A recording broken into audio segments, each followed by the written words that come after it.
Olá, pessoal, tudo bem? Bom, aqui são exatamente 19h20, aguardei aqui quase 10 minutos a participação, mas eu vou deixar aqui gravadinho a nossa web revisão, que é o que está direcionado à nossa última web aula, né? Que é tratar de pontos e elementos que foram discutidos durante a nossa disciplina. Então, eu trago aqui para vocês o que nós estudamos durante esse nosso ciclo, né? Que foi justamente aí dividido em 4 unidades. Na primeira unidade, nós trabalhamos a questão da sexualidade e comportamento. Na unidade 2, nós tratamos a diferença de gênero e educação. Na 3, sexualidade e comportamento. E na terceira, novamente, né, na unidade 3, aprofundamos um pouquinho mais sobre sexualidade e comportamento. E na 4, tratamos aí de diferenças de gênero e educação. Então, como nós vimos lá no início da nossa disciplina, a gente precisa saber a diferenciação entre educação sexual e orientação sexual, que elas não se confundem, né? Educação, aí a gente tem algumas teorias, alguns estudiosos que fazem bem essa distinção, como nós vimos nas nossas unidades. Então, nós vamos abordar aí dentro da educação sexual questões relacionadas à prevenção de doenças, a questão de abuso sexual e todos esses elementos que está dentro do que é o ser sexualmente, né? A gente, por exemplo, quando estamos tratando com anos iniciais, a gente ajudar a criança a identificar, a entender o seu corpo e o seu comportamento durante a sua vivência social. Com relação à orientação sexual, nós vimos aí que é justamente essa questão do desejo, a inclinação do afetivo, do erótico que cada pessoa. O importante é a gente saber aqui que uma coisa está ligada à outra, mas quando nós estamos tratando de educação e sexualidade, a gente está tratando do comportamento em si, né? Então, a gente tem aí, a gente trouxe aqui à tona a questão do termo da orientação sexual, que ela tem sido utilizada nos últimos anos, ao invés de opção sexual, né?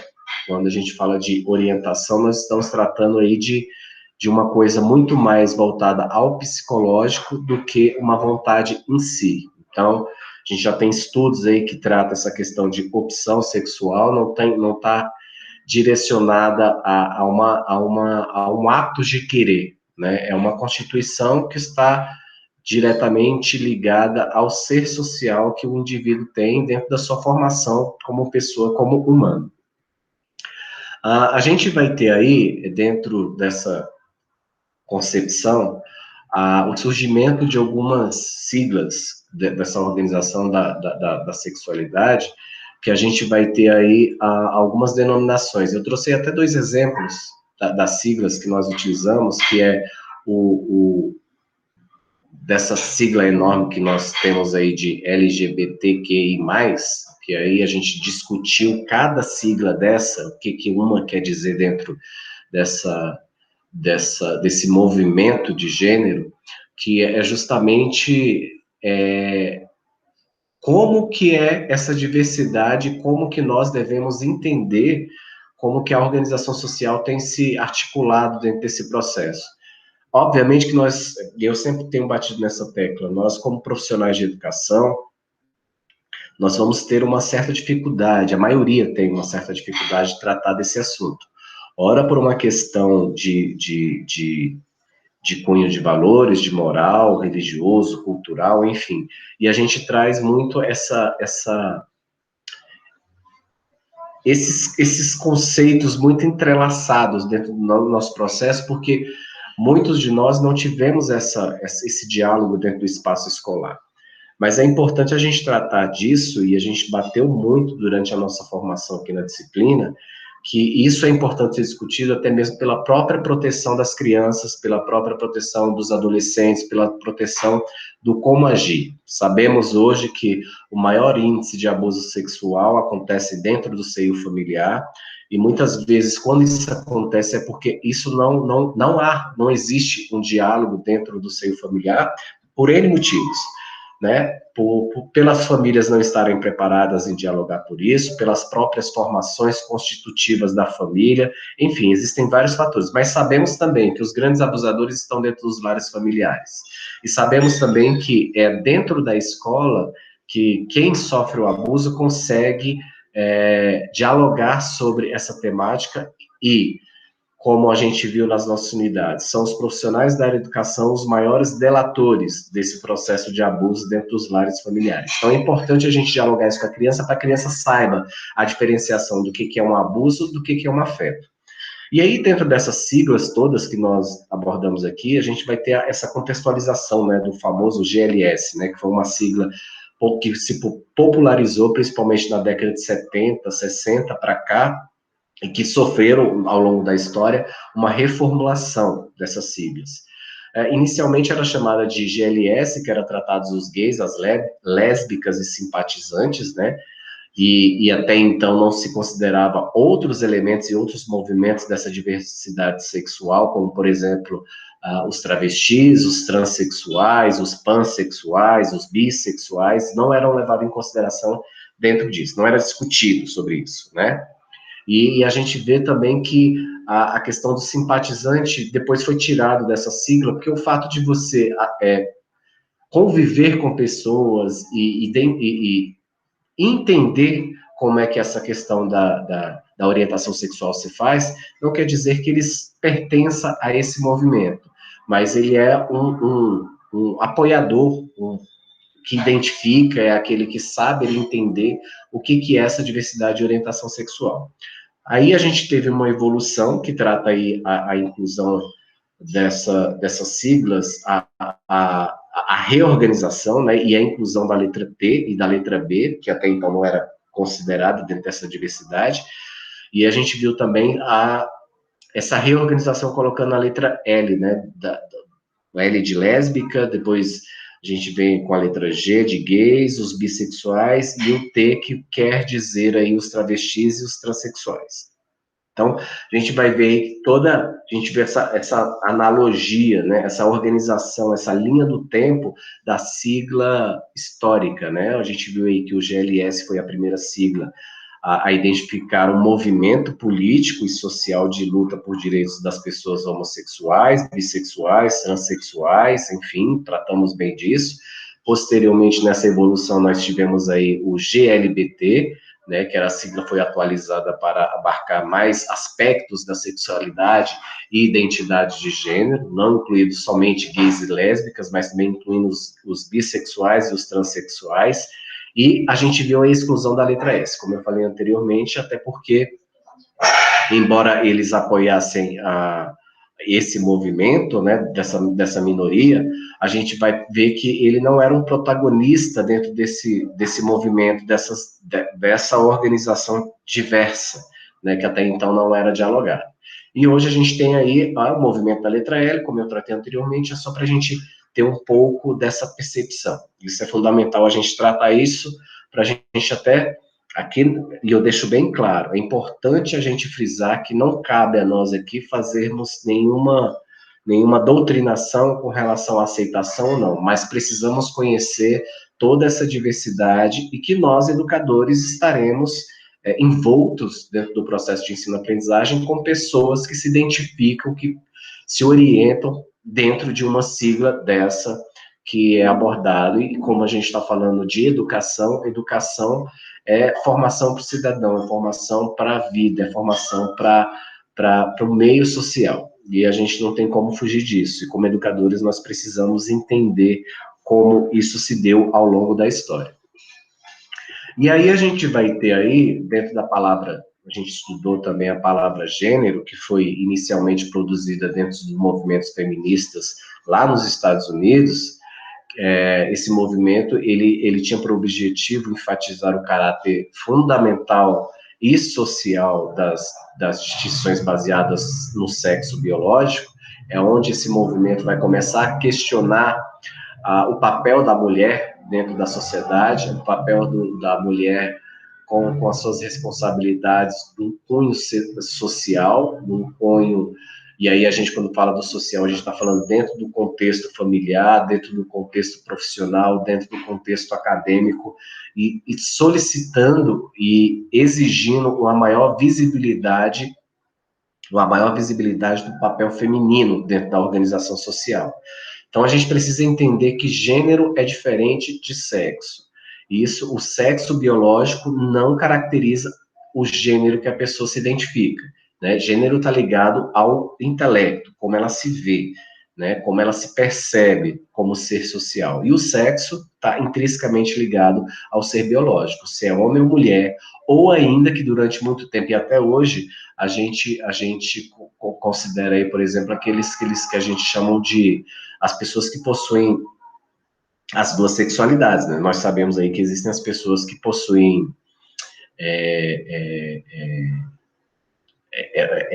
sexualmente os dois órgãos, né, sexuais. Temos homens que têm sexos, os órgãos sexuais femininos, mas se fisicamente eles possuem características masculinas e vice-versa. Então, essa questão do gênero trata muito de promover uma visão com relação ao sexismo. Sexismo é o quê? É justamente dizer que a mulher deve ter um papel diferenciado dentro da sociedade, discriminando aí como se elas não tivessem seus direitos, suas garantias, as mesmas que o homem, né, do sexo hétero, normativo, do sexo, enfim, que possuem diante da sociedade, né? A gente vai ter aí, como nós estudamos também dentro das nossas unidades, algumas visões. Teremos aí a visão biológica, que trata das questões entre as diferenciações a partir de diferenças genéticas, fenótipicas, hormonais, né, onde a gente estuda lá na biologia que o 23º par do cromossomos, que é o famoso cromossomos sexuais, eles determinam o feto, se ele será do sexo masculino ou do sexo feminino, né? Então tem essa visão a gente vai tratar durante muito tempo, levado em consideração somente ela, e as diferenças estruturais entre os cérebros dos homens e das mulheres. Durante muito tempo foi dito que, né, havia essa diferenciação, né? O hormônio, por exemplo, o andrógeno, que se encontra muito mais ativo nos cérebros dos homens do que das mulheres, que faziam disso uma diferenciação e um ato de superioridade da questão masculina diante da feminina. Posteriormente, nós teremos aí a teoria psicanalista de gênero, que é uma visão trazida por Freud, né? Onde ele vai trazer o entendimento de que a criança, em idade pré-escolar, desenvolve uma atração sexual pelo progenitor do sexo. Isso a gente estuda muito lá na psicologia da educação, aí é onde ele vai trabalhar aquelas 3 etapas, fase oral, fase anal e fase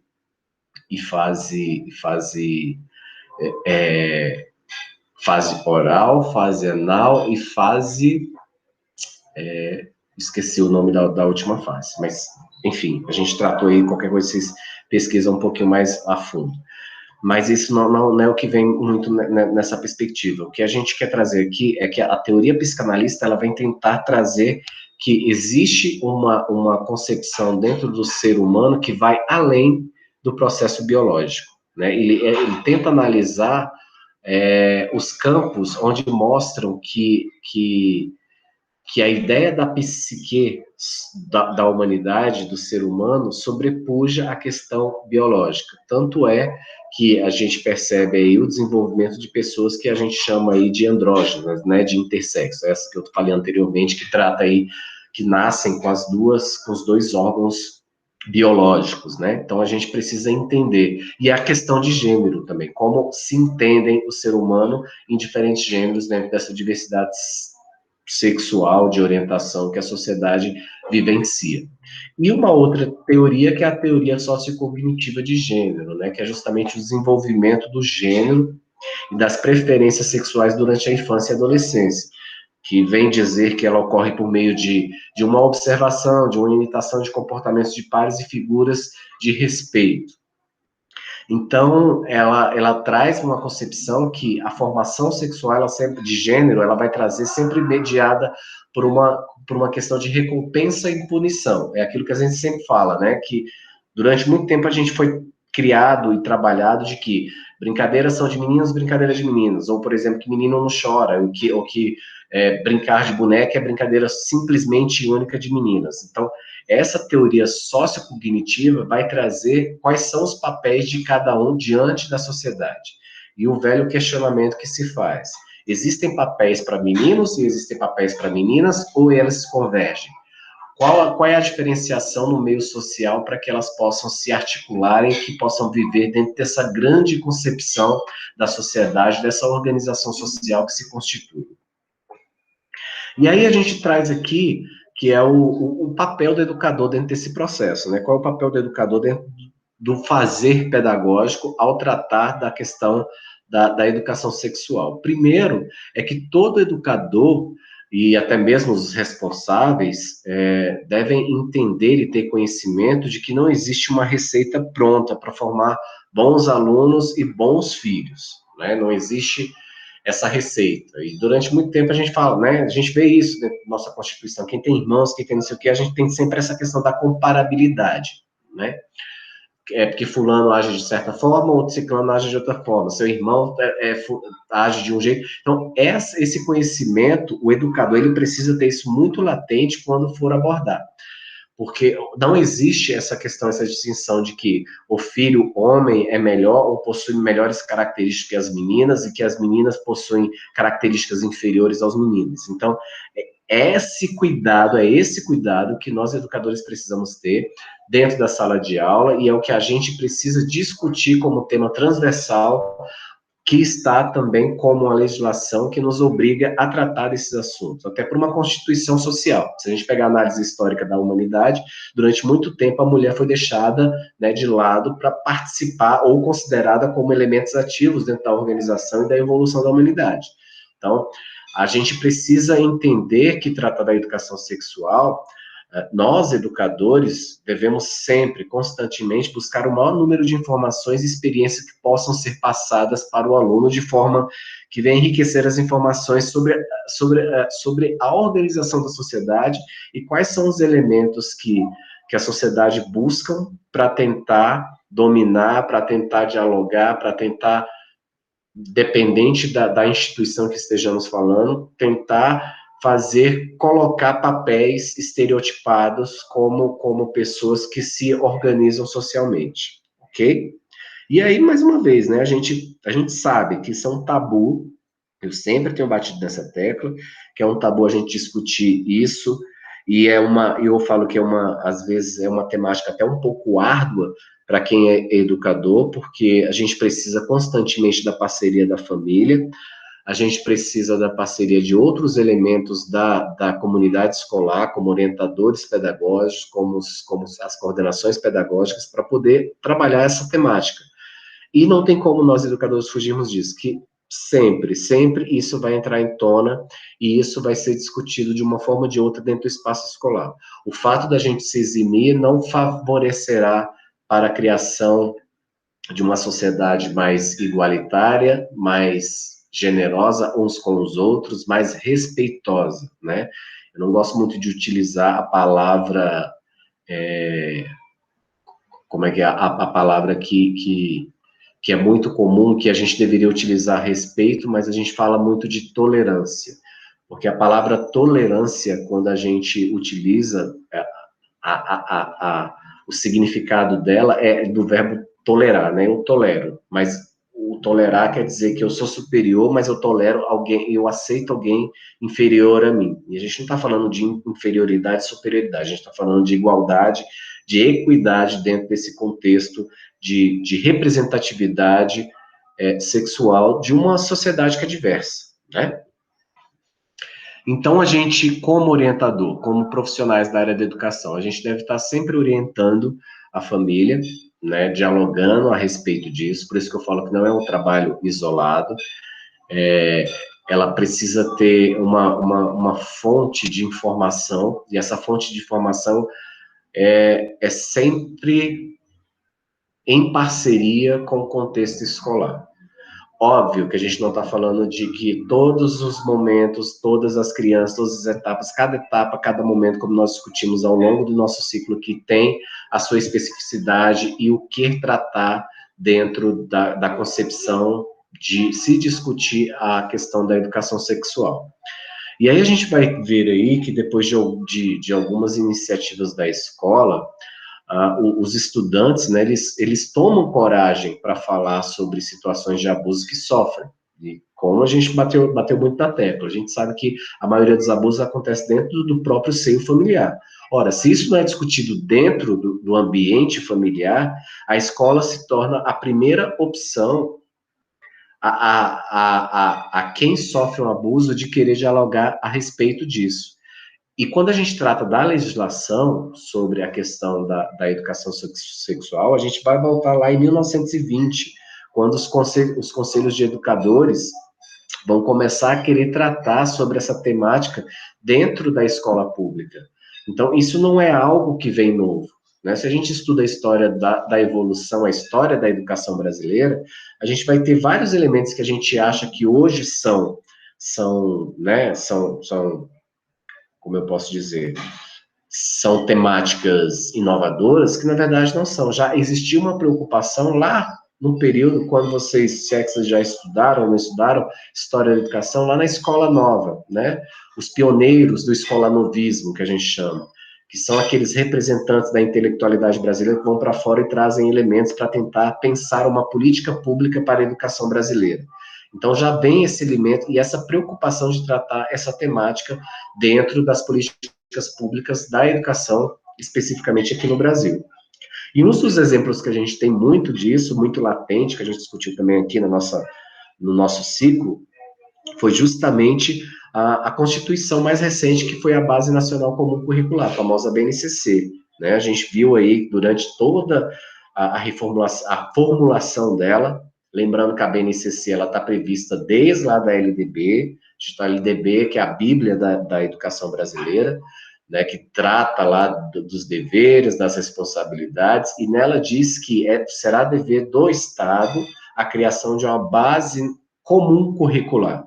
Né? Por que isso? Porque a gente tem temáticas, durante muito tempo a gente tratou dos PCNs, os Parâmetros Curriculares Nacionais, em que eles davam temas aleatórios, mas não dizia o que deveria ser ensinado em cada etapa, em cada modalidade. A BNCC veio justamente para isso, para dizer, olha, o Brasil tem uma característica muito peculiar, no sentido de que há um grande processo de movimentação da sociedade, um processo de migração. Sabemos que tem muitos alunos que migram, que saem de uma região para outra, e geralmente quando, vocês já devem ter ouvido falar muito disso, quando ele sai de uma escola para outra, seja na mesma região ou principalmente em outro estado, o conteúdo, mesmo sendo a mesma série que ele estava cursando na escola de origem, não vai de encontro ao que ele estava, né, estudando naquele momento. Então, a BNCC vem dizer justamente isso, olha, a cada etapa, a cada modalidade é necessário trabalhar tais temáticas, tais conteúdos, nacionalmente. E aí a Secretaria de Educação tem que reformular seu currículo seguindo essa base comum, né, que é o que é ser tratado em cada ano, em cada série, em cada etapa. E a gente vê que durante, historicamente, mais um momento que a gente vai tratar dessa questão de gênero, sexualidade, como uma temática que deve ser discutida em sala de aula, durante as audiências públicas, a gente teve uma pressão muito grande com relação a essa temática, né? Vindo de parlamentares, vindo de esferas religiosas, e aí o Congresso Nacional teve uma grande dificuldade de trabalhar essas questões relacionadas a gênero e a sexualidade. E aí o Estado, né, na época, decidiu então retroagir sobre essa temática, mas deixando ali como tema transversal para ser tratado dentro do diálogo da sociedade. Então, o que a gente discutiu aqui, e que eu quero deixar bem claro para vocês, é que não existe em nenhum momento da sociedade em que essa temática tenha sido algo trabalhado de forma confortável, que tenha sido trabalhado aceita em todas as políticas públicas, apesar de há mais de um século atrás a gente está discutindo sobre essa temática, de achar que isso é importante ser discutido. Lembrando que quando nós estamos falando de 1920, como a gente citou anteriormente, nós estamos falando de um período onde a civilização passa por um processo, né, de pós-colonização, né, tinha acabado de nos tornarmos, né, independentes da colônia portuguesa, e aí a gente começa, então, a discutir isso. E a gente vê aí, por exemplo, que em 1888 a gente tem um acontecimento histórico dentro da humanidade, que é justamente a libertação dos escravos, né? E que a gente sabe que durante muito tempo as mulheres, principalmente as negras, as pretas, elas sofreram e sofriam e eram utilizadas também como mecanismo sexual para a, a, a uma sociedade elitista branca, né, da civilização brasileira. E com a assinatura da Lei Áurea, que a gente teve aí a liberdade garantida dos escravos, dos negros, a gente vai perceber aí que isso é uma ferramenta, e lembrando ainda que em 1920, apesar de tratar disso, a mulher não tinha direito, não tinha voz perante a sociedade, porque ela não tinha direito sequer ao voto, não tinha direito a de decisão nenhuma. Então, esse sexismo, essa sociedade patriarcal, machista que a sociedade vive, ainda está enraizado dentro do processo social. E aí você fala assim, professor, mas é condenável? E aqui vou colocar aqui meu ponto de vista como historiador. Não, não é, porque é o que está posto dentro da organização social e da formulação da nossa Constituição, né, como civilização brasileira. Entretanto, não quer dizer que não se deva discutir, não se deva colocar qual é o papel de cada um, tratar sobre essa questão da diversidade, tratar sobre essa questão dessa reorganização social que nós temos. Hoje nós não temos só o elemento da heteronormatividade, né, entre o homem e a mulher, a constituição da família. A organização da família não se concebe mais entre homem e mulher. Né? A gente sabe aí que temos muitas famílias de vários tipos diversos, que sejam formadas por mães solteiras, formadas por avós que muitas vezes tiveram que criar os seus netos, porque os pais simplesmente negaram esse direito, então é uma constituição de família completamente diferente. Temos aí as famílias homossexuais, né, formadas por 2 pais, 2 mães. Temos aí, hoje, muito em voga a questão dos transexuais, né, os travestis, que até hoje a gente vê semanalmente travestis sendo mortos pela simples concepção de serem travestis, de terem uma orientação diferenciada, as mulheres, né, a gente vê muito isso, né, o feminicídio está aí latente. Então, isso precisa, sim, ser dialogado, é fundamental, que as mulheres entendam, que os homens entendam o papel da mulher diante da sociedade. Então, quando a gente fala de educação sexual, nós não estamos tratando especificamente de orientação, mas entender que existe uma diversidade, entender que existe uma organização que ela vai além daquilo que a gente conhece como elemento de uma estrutura machista, que vai além de uma estrutura heteronormatista, que, enfim, a gente precisa entender essa diversificação da sociedade brasileira, dessa organização. E não compete a nós, educadores, colocarmos juízos de valores dentro desse processo de discussão. Obviamente, temos que ter o cuidado, eu sempre falo, e a gente discute muito isso, e eu percebo isso muito quando eu estou tratando com formação de professores, que já atuam, né? E que muitos não têm, não conseguem tratar disso. Eu já ouvi cada relato de professores falando assim, olha, eu nunca tive essa formação, como é que eu vou tratar disso dentro da sala de aula? O que eu falo que nós, como a gente discutiu anteriormente, a gente não pode fugir. Nós precisamos estar sempre nos atualizando. Precisamos sempre ter em mente de que, independentemente dos nossos valores culturais, ideológicos, religiosos, se tivermos, a gente tem que saber lidar com essas situações, porque ela está inerente, né? E a gente sabe que a maioria das crianças e adolescentes já tem isso, até porque o acesso à informação está constante aí.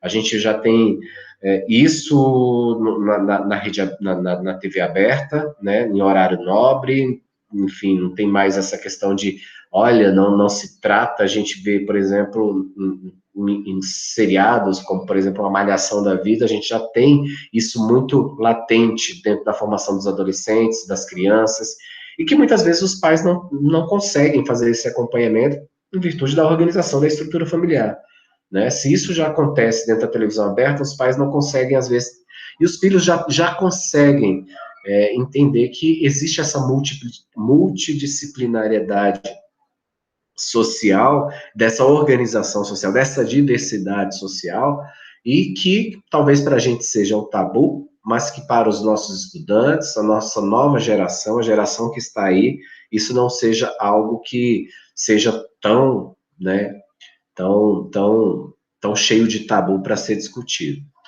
Bom, é isso, eu fico aqui com a nossa disciplina, eu espero que tenha servido, pelo menos minimamente. É óbvio que a gente não vai conseguir alcançar todos os elementos, mas aqui são elementos que nós trouxemos para vocês, para que vocês possam refletir sobre a temática.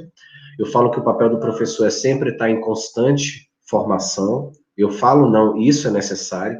O professor ele nunca para de estudar, ele precisa estar contextualizado com os momentos, com os acontecimentos, com a organização social em que ele está inserido, né? Qual a comunidade escolar que ele está inserido, que ele está atuando, né? E achar mecanismos, né? Achar esses mecanismos para poder tocar nesse assunto, porque esses assuntos deverão e serão tocados em um momento ou em outro, dentro da sua jornada profissional. Tá bom, pessoal? Então eu fico por aqui. Foi um prazer estar com vocês nessa jornada. Eu espero que a gente pelo menos tenha colocado elementos aí para que vocês instiguem essa busca dessa pesquisa com relação a essa diversidade que a humanidade tem e possui e que faz parte da organização social, e que a gente consiga aí da melhor forma possível. E eu sempre digo, se há uma dificuldade em tratar da temática, compete a nós, educadores, sempre buscar ajuda e buscar orientação, buscar formação. Existe uma equipe multidisciplinar dentro da escola para tratar desses assuntos.